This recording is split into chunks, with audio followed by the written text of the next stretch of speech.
Olá, tudo bem? Meu nome é Eduardo Saig, esse é mais um Café das 10. Hoje eu vou conversar com a Gil Menezes sobre um tema bastante interessante, mais atual e impossível, o RH como vetor da transformação digital. Bom dia, Gil, tudo bem? Bom dia, Edu. Estou aqui com o meu café também, né? Eu estou levando a ipsis literis aí essa questão do café. Estou tomando café aqui junto contigo. Obrigada pelo convite.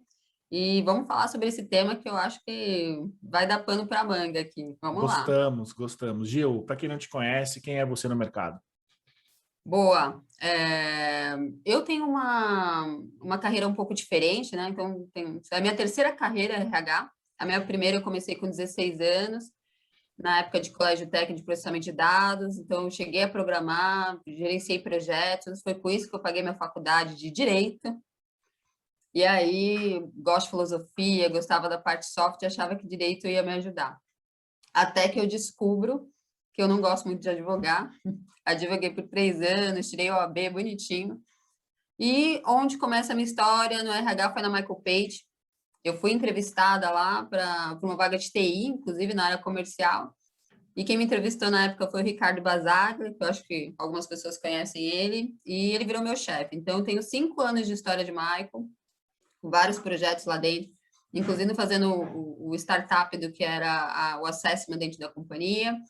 Depois, 4 anos de Korn Ferry. Dentro do Korn Ferry, eu fiquei 3 anos dentro da estrutura Hey Group, que foi comprada, né, pela Korn, então a gente coloca aí Korn Ferry. Tem uma última passagem na Find, que é uma empresa que começou lá junto com o pessoal da Michael, da galerinha de TI, que hoje tem o papel desse Digital Transformation by People, então foi legal, a gente trabalhou essa nova visão de como fazer o Talent Acquisition no mercado, e agora, super novidade, né? Esse mês, efetivamente, eu entro como head de RH numa startup, que era uma vontade minha de algum tempo, justamente entrar de cabeça numa empresa Born Digital. Então, essa é a minha história de forma resumida. Excelente, Gil. Gil, para a gente já entrar no nosso tema, do ponto de vista de RH, o que é a transformação digital? E assim, o tema transformação digital, ele está cada dia mais presente desde que a pandemia começou, né? Perfeito. Então, tem se falado muito isso, transformação para cá, coisa para lá, mas do ponto de vista da área de recursos humanos, o que é, de fato, transformação digital? Acho que excelente ponto, né? Que a gente começa em relação a essa transformação digital, até dentro da própria Korn Ferry, a gente já tinha um grupo de estudo que olhava isso antes da pandemia. Acho que a pandemia deixou isso escancarado, né? As empresas colocavam isso como meta, conselhos, CEOs, alguns até colocavam conselheiros caras de TI ou de empresas Born Digital, né, caras famosos, para falar que estava dando recado para o mercado que estava fazendo a sua transformação digital. Mas a pandemia, de fato, acelerou e deixou isso muito forte, como uma necessidade, né? Sem a qual não. Olha lá, coisa de homework, minha filha aqui. Mas, ó. Oi, Clarinha. Peraí. Pode. Muito bom. Desculpa. É a vida como ela é, tranquila. Tá bom. E aí, o que acontece? Eu não consigo definir transformação digital só como RH. Transformação digital ela tem que ser vista como business, né? E o que a gente tem percebido, e dentro do que eu estudo e acredito, a transformação digital ela é muito mais comportamental do que técnica. Então, quando você parte desse princípio, você já entende que o profissional executivo de RH ele ganha um espaço muito grande e na pandemia de fato vem ganhando. Pelo menos a necessidade ali da cadeira ela existe, tanto dos modelos de trabalhos remotos quanto as empresas de fato entenderem quem são seus concorrentes.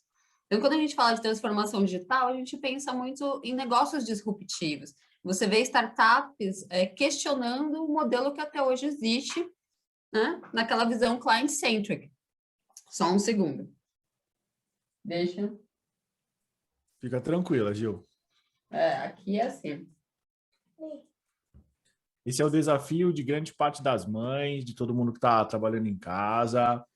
É um desafio de verdade. Então, assim, a minha filha tem 5 anos. E é bom porque, assim, como profissional de RH, eu sei exatamente o que é isso, o quão difícil é. E na pandemia, não tem como falar que as mulheres não foram mais afetadas. Isso é um fato. Assim, eu sei que você é homem, é pai, né? Mas, assim, acaba sobrecarregando mais para a mãe em alguns pontos. Com certeza, com É. certeza. Mas, assim, eu vou te falar que se eu sou altura do campeonato, eu já nem ligo tanto. No começo das lives, ela ficava na minha cabeça. Então, assim, a gente entende que eu melhorei, ela já está aqui. Era Daqui a pouco ela tudo, vai pegar, ela mesma vai se apresentar, entendeu? era tudo Né? novo, era tudo muito novo para todo mundo, né? Desse ponto de vista, eu acho que foi muito bom para nós homens entendermos de fato como é que é o dia a dia de uma jornada dupla, tripla, porque não é que a gente estava no trabalho recebendo uma mensagem das nossas esposas, das nossas mulheres, falando: olha, precisa comprar isso. Não, a gente estava em loco, vendo como é difícil acordar É. cedo, trocar a criança, preparar para o colégio, dar aula, fazer almoço, tudo isso, né? Exatamente, exatamente. Olha, aqui, ó, ela deixou o cachorro preso. Deixa eu soltar o cachorro.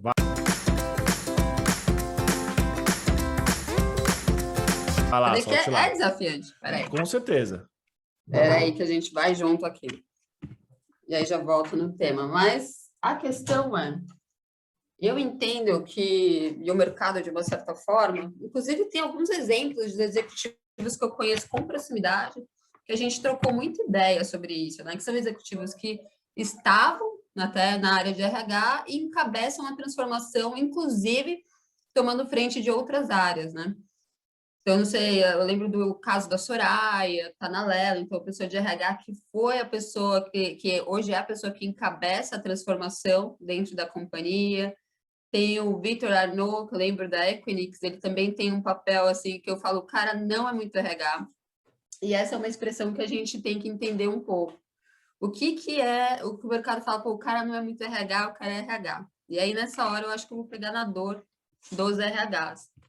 Porque na transformação digital, o mindset, ele vira o centro da questão, esse comportamental, o quanto os executivos dentro de casa eles estão preparados para isso, mas você tem sempre que fazer um depara do desafio de negócio.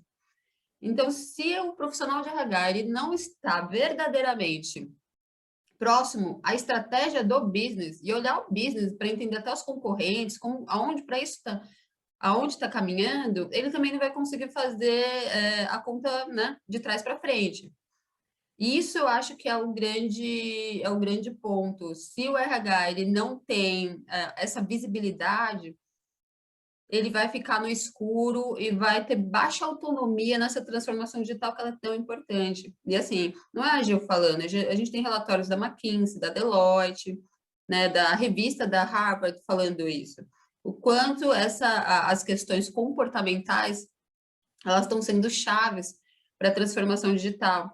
Então, esquece essa parte de o RH tem que aqui contratar uma empresa que faz um onboard, uma plataforma que faz isso. Isso não quer dizer que seu RH está acompanhando a transformação digital. Para mim, a grande pergunta é: o seu executivo de RH, ele sabe tanto do business quanto o CEO sabe do business?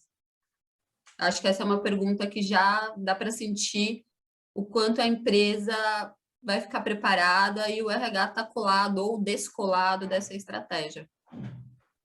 Interessante, Gil. Gil, você falou sobre comportamento, né? Que a transformação ela é muito mais comportamental do que técnica.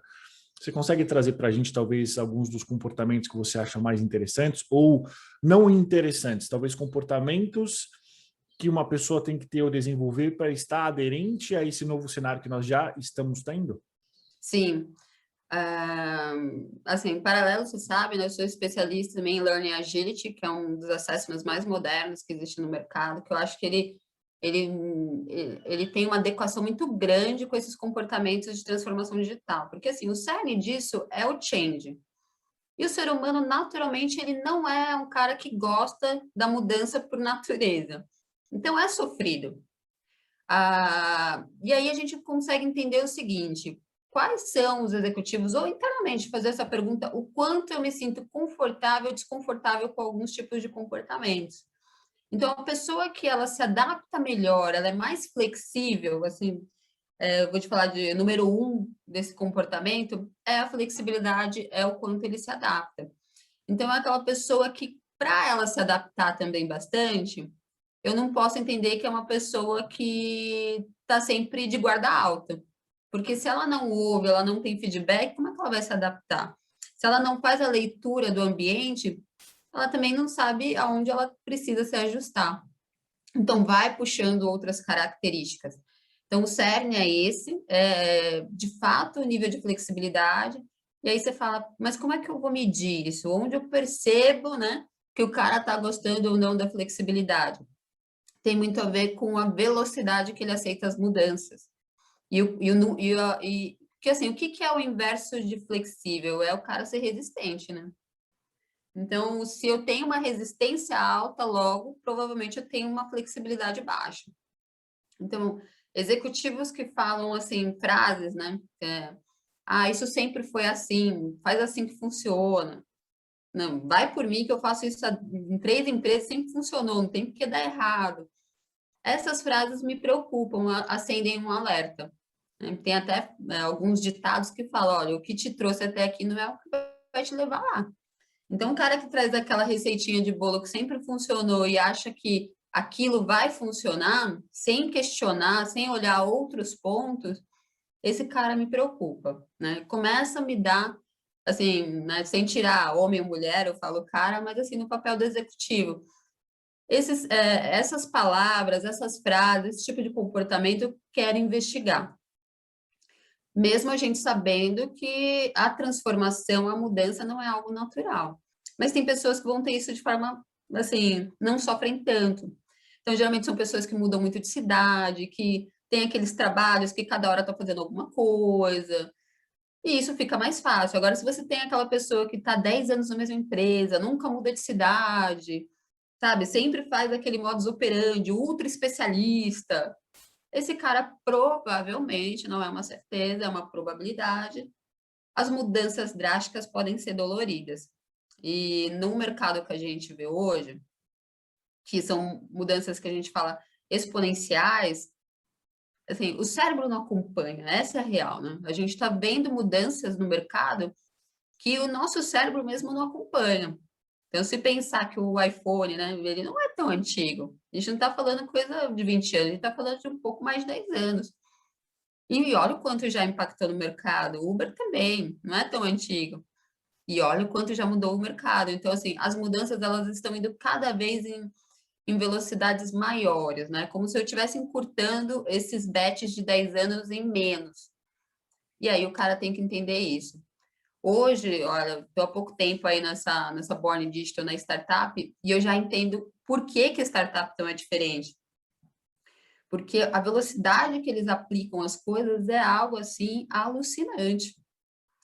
Eles estão sempre olhando para o retrovisor, eles estão sempre olhando para o mercado, para falar assim, poxa, eu tenho que ser o primeiro a aterrissar isso. Porque ideias boas todo mundo tem, a dificuldade é você aterrissar. Então, é uma ansiedade muito alta em fazer as coisas acontecer. E que, às vezes, no mundo corporativo, olha, assim, conversa-se muito, olha inúmeros indicadores, aí monta um plano. Até isso virar prática, o mercado já mudou. Então, quando a gente fala na transformação dessa parte de comportamento, ele está diretamente ligado à cultura. Então, não dá para desvincular, né? São duas coisas nesse sentido. Outro comportamento que eu posso citar aqui, que também acaba ajudando muito, é a ambiguidade. Então, o que eu falo ambiguidade de forma simples? É a pessoa que fica feliz com o papel em branco.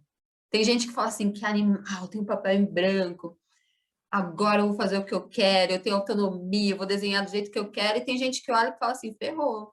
Os caras não estão me falando onde querem chegar, então eu já não sei, se sente perdido, tem medo de tomar risco. E a ambiguidade, ela faz parte dessa transformação também, porque ninguém tem a resposta. Ninguém sabe quem é o seu próximo concorrente, o que, que vai vir, que às vezes faz um cross de mercado e quebra toda a sua lógica de concorrentes.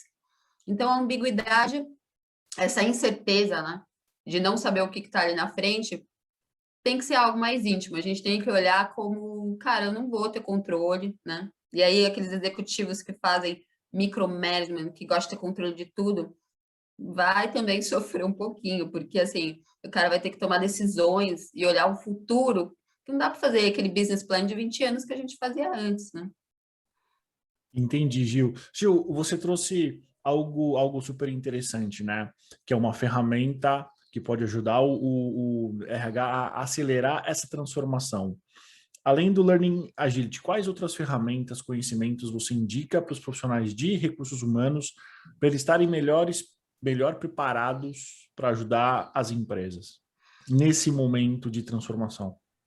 Eu acho assim, o assessment como um todo, né? Desde você fazer o seu próprio assessment, o próprio levantamento com as pessoas, até você usar ferramentas específicas para isso, elas ajudam. Então, assim, não dá para você partir com um plano de ação se você não sabe onde você está e o tamanho do seu gap. Simples assim.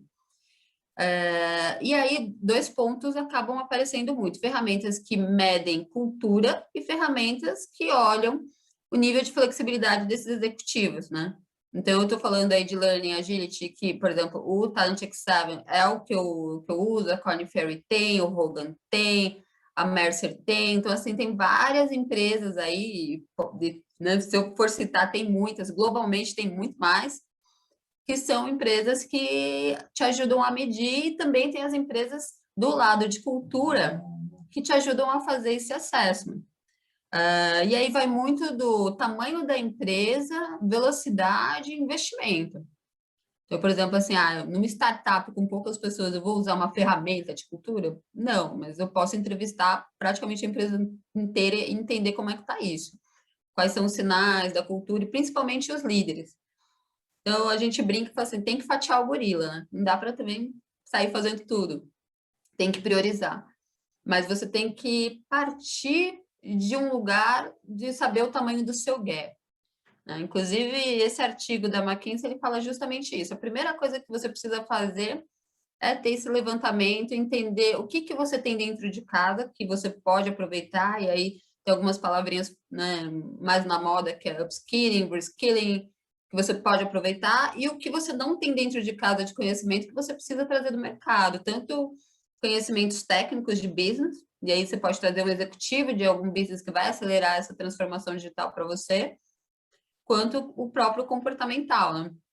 Trazer pessoas diferentes, provocativas, mas aí você fala, poxa, eu trago essa pessoa, só que eu não tenho uma cultura, uma liderança que me apoia nesse tipo de mudança, o cara entra e não fica 2 meses.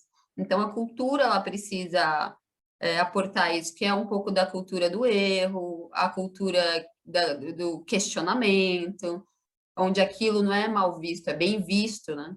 Não é aquele cara, pô, não vem me encher o saco, né? Não, não, me fala aqui o que você está pensando que a gente não viu. Então, esse tipo de cultura você tem que trazer para dentro da companhia. Se a companhia, geralmente empresas grandes, modelos industriais, que não quer dizer que são indústrias, tá? Mas hierarquizadas, com mindset industrial, faseado, cada um na sua caixinha, essas você tem que mexer mais na estrutura, você vai ter que trabalhar com pessoas, com conhecimento técnico, você vai ter que fazer uma série de ações para poder correr com o tema. E sempre lembrando o seguinte, por que que a gente está fazendo isso, né? Porque se a gente não fizer, a empresa deixa de existir. Qual que é a necessidade do mercado de ter o produto ou serviço da empresa que eu estou fazendo? Então, é um pouco disso. Excelente, Gil. Gil, me tira uma dúvida. Na tua visão, a transformação digital, ela tem um fim ou ela é um processo que ela foi deflagrado com o Covid e ela na verdade, não, ela vai ser um processo eterno? Qual é a tua visão sobre isso? A minha visão é que é um processo eterno. Na verdade, sempre foi, tá? Exatamente. Assim, se a gente fala de transformação digital, mas o processo eterno sempre foi, ele sempre existiu, é que agora a gente colocou um ritmo que, assim, ou você acompanha ou você morre mesmo, né? Então, o ritmo de mercado hoje é um ritmo que a gente não pode ficar muito esperando. Se você não tiver uma boa relação com o seu cliente final, sendo B2B ou B2C, se tiver muitos intermediadores, repensa, né? Então, até tem outros reports também que falam de profissões que vão deixar de existir, de business que vão deixar de existir.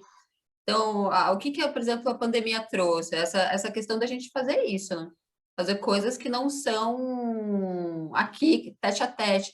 Então, essas profissões de saúde, vários outros que têm esse tipo de relacionamento, a gente pode entender que eles vão sofrer uma transformação muito profunda.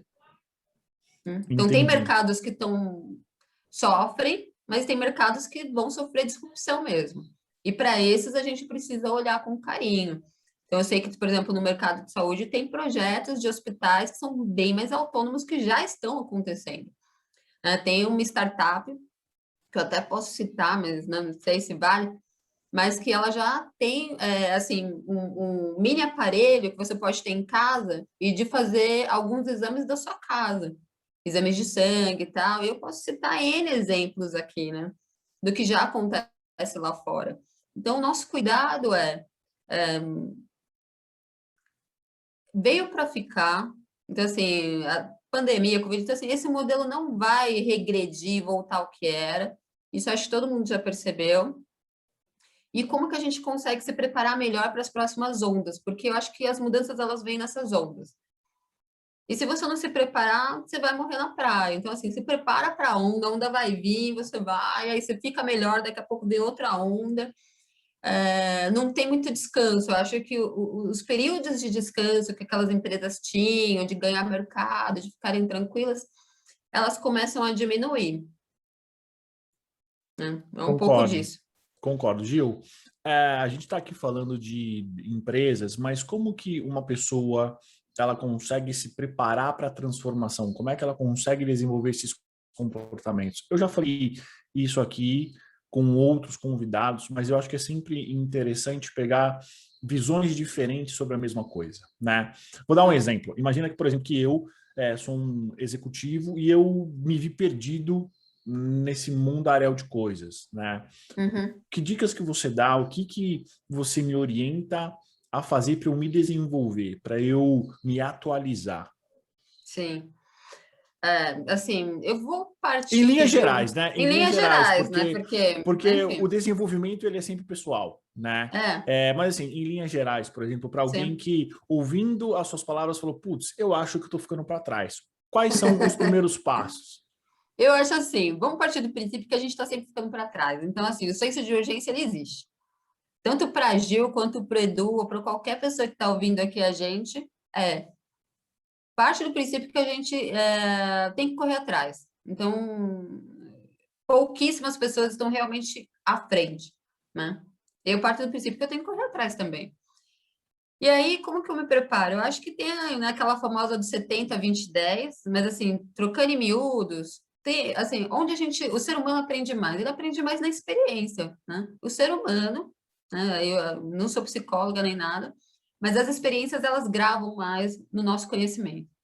Então, dentro das empresas como RH, você tem que colocar os executivos e em papéis onde ele vai se preparando para chegar onde você quer. Tem que gerar essas experiências.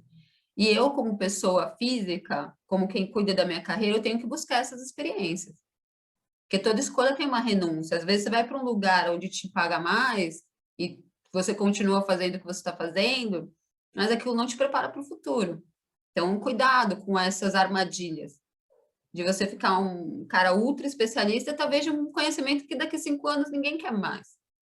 Então, né, tem uns caras aí que você fala, meu, eles são especialistas de apertar o parafuso.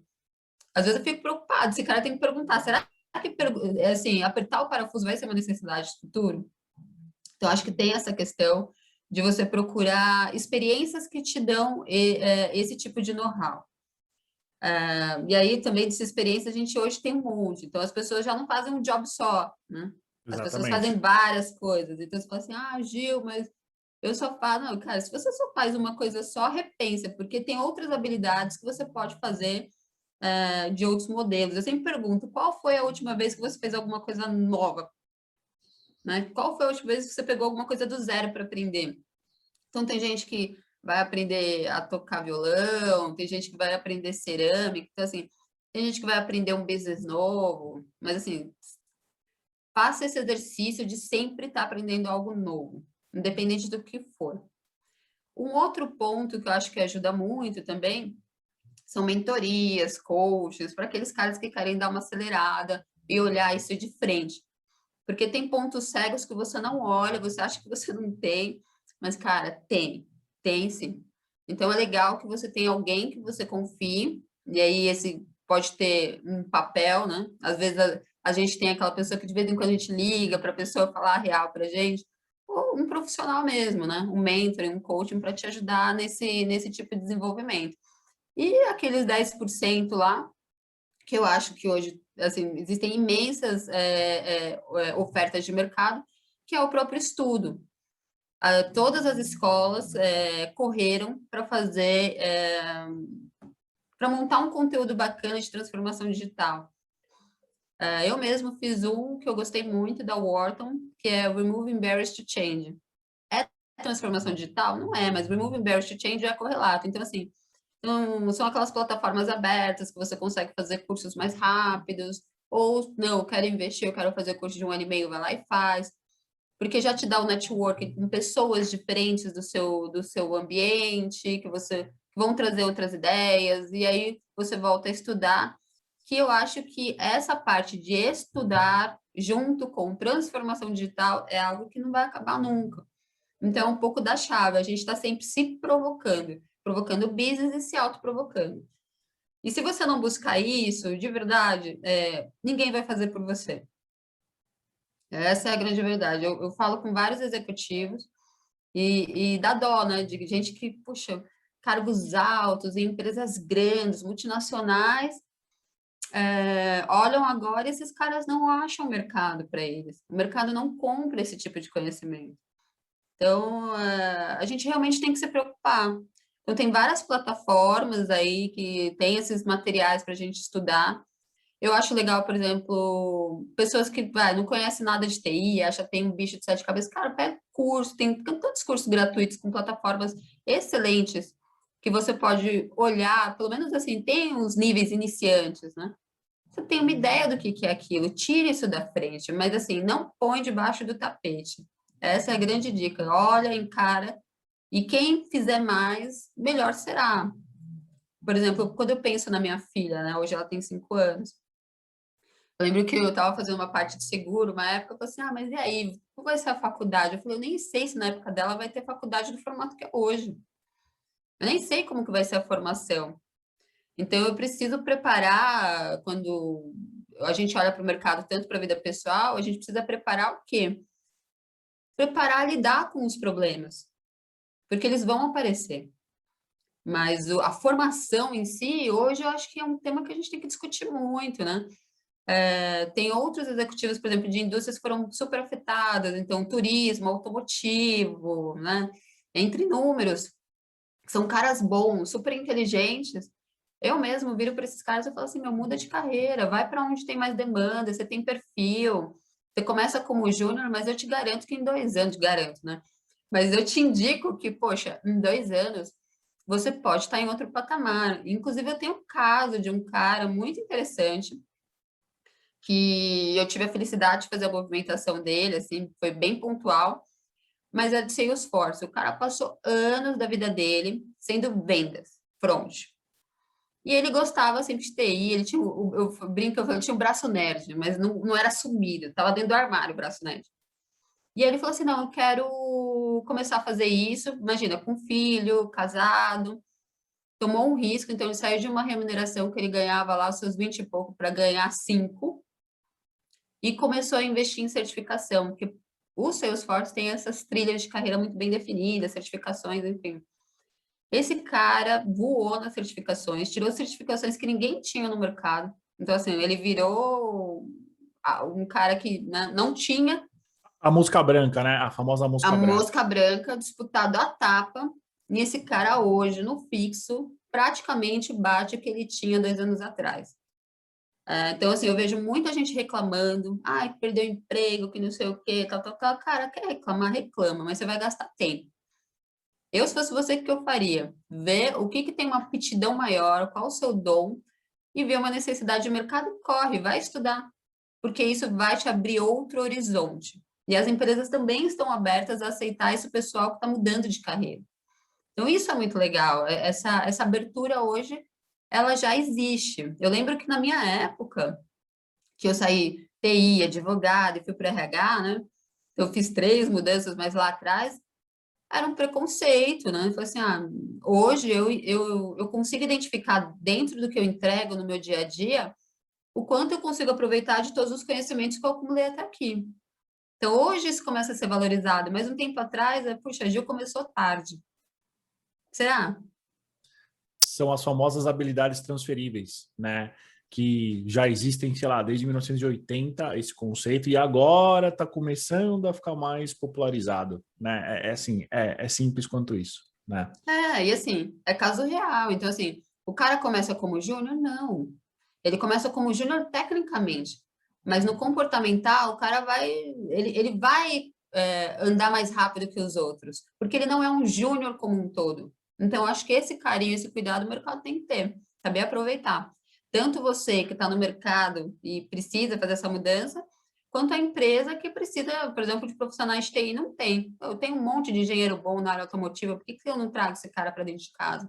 Então, são essas provocações que a gente tem que fazer também. Excelente, Gil. Adorei o papo. Tem algo que você gostaria de falar que eu não te perguntei? Eu adorei também a oportunidade, puxa, admiro o seu trabalho, gosto de profissionais que tenham essa pegada provocativa, eu acho que a gente tem que fazer isso, independente desse papel, se você é RH, se você não é RH, eu acho que a dica que eu deixo é constantemente olhe ao seu redor e faça suas adequações, né, sem se corromper. Acho que se a gente fizer esse exercício, a transformação digital ela faz parte da nossa vida. Então, eu deixo isso como um último recado e acho que você é um agente que faz parte disso, né? Por trazer esses assuntos, o elefante branco e colocar na sala. E cada vez mais eu acho que a gente precisa fazer isso também. Então, eu te parabenizo e acho que esse é um pouco do caminho. A gente vai plantando essa sementinha até as coisas tomarem corpo também. Excelente, Gil. Obrigado pelas palavras. Eu acho que realmente eu fui, entre aspas, uma vítima da pandemia. Eu já tinha essas ideias de começar a conversar com os profissionais que estão passando por problemas, têm os desafios atuais e fazendo tudo de casa fica tudo muito mais fácil, né? Então eu quero te agradecer pela presença. Quero que você venha aqui de novo para falar sobre coisas novas. Bom, para você que está nos vendo, obrigado pelo seu tempo. Gil, a casa é sua. Até o Obrigada. próximo. Obrigada, adorei. Esse foi mais um Cafezinho das 10. Obrigado.